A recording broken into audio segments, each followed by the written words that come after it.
Le secrétaire permanent vous a parlé du dialogue. Effectivement, je suis un homme de dialogue et depuis toujours. Je suis issu d'ailleurs d'une culture politique basée sur un combat politique qui prônait le dialogue.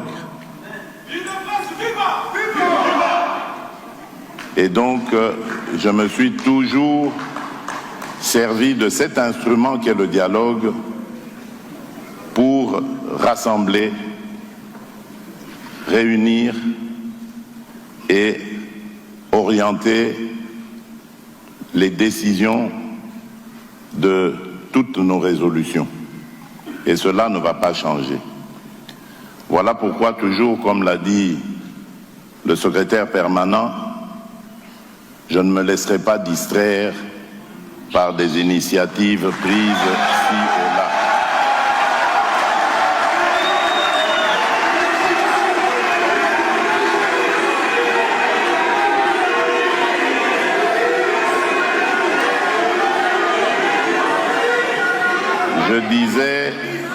Je disais que, comme vous l'a dit le secrétaire permanent, voilà pourquoi je ne me laisserai pas distraire par des initiatives de dialogue prises ci et là.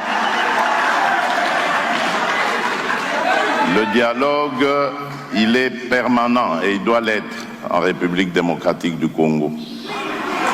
Les Congolais n'ont pas besoin de facilitateurs pour parler entre eux.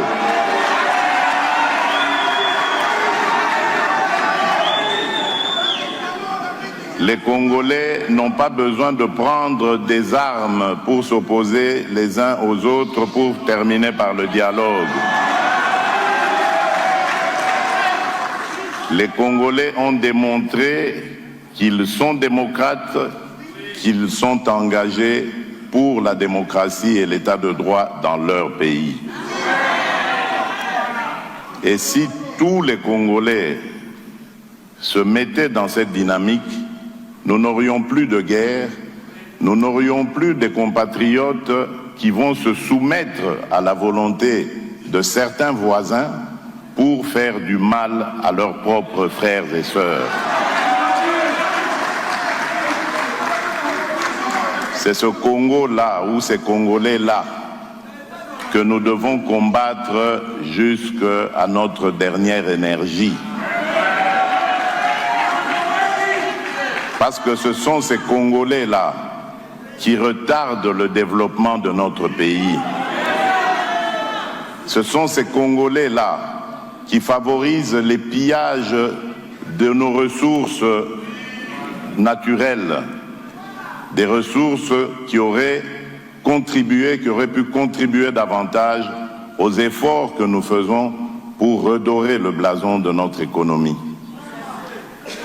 Voilà pourquoi je dis dialogue, oui, mais dialogue avec les Congolais qui veulent reconstruire leur pays, le sortir de la crise, et non les Congolais qui sont inféodés au diktat des pays voisins.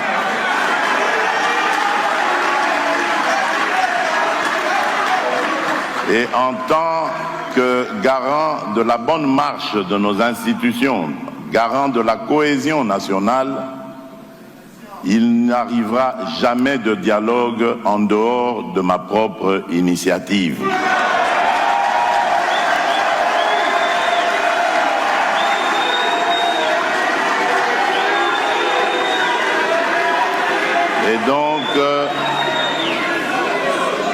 Et donc, toutes ces bonnes volontés qui s'évertuent à vouloir nous aider à parler entre Congolais, c'est bien, merci pour ça, mais je crois qu'elles ont d'autres chats à fouetter.